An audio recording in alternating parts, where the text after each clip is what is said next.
Hi everyone. I want to share with you today how to do mixed media.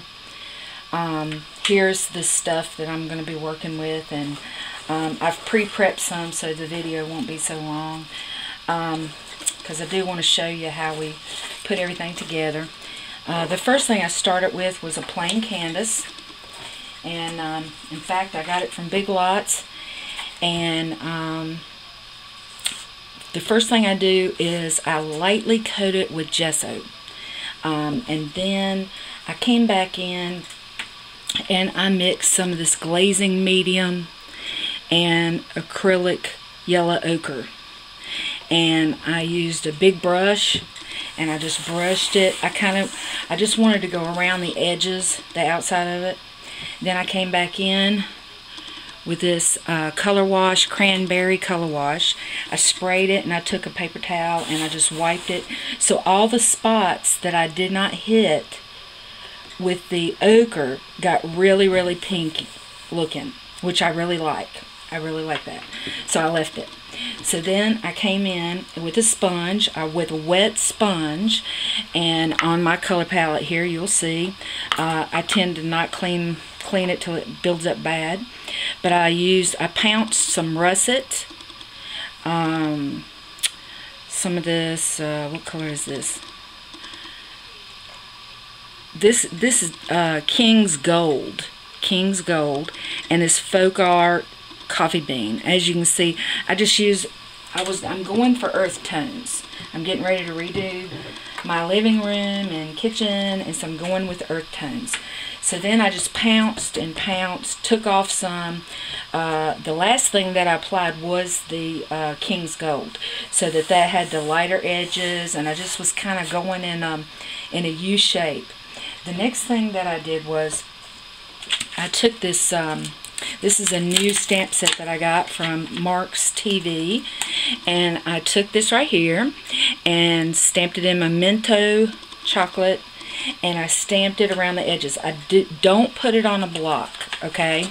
Because when you mash in on the canvas, it gives, okay? So if you do a block, you're not going to get a clean image, okay?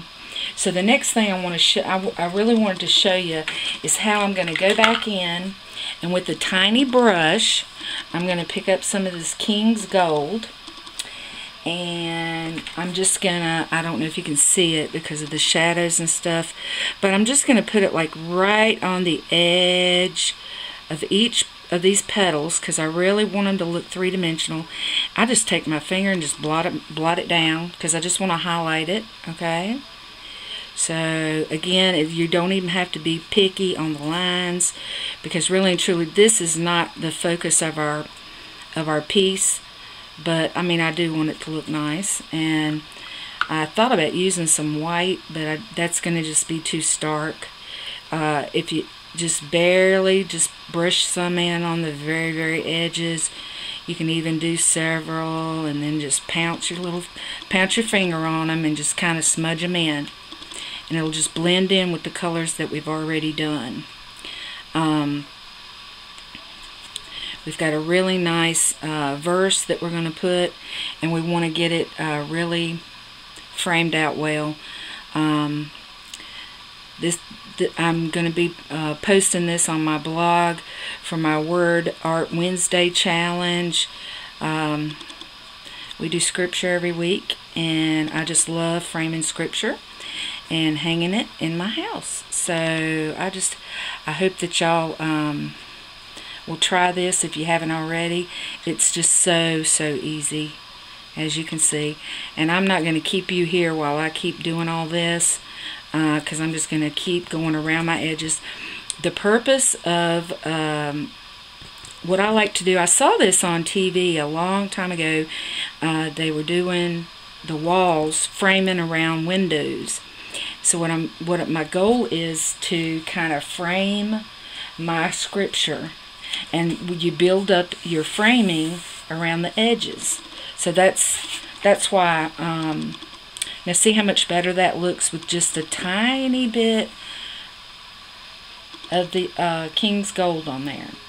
And it wouldn't really matter if you can't find King's Gold. Don't worry about it. Just get some kind of golden color. And I'm going to pause right here and finish the rest of my flowers, and I'll be right back.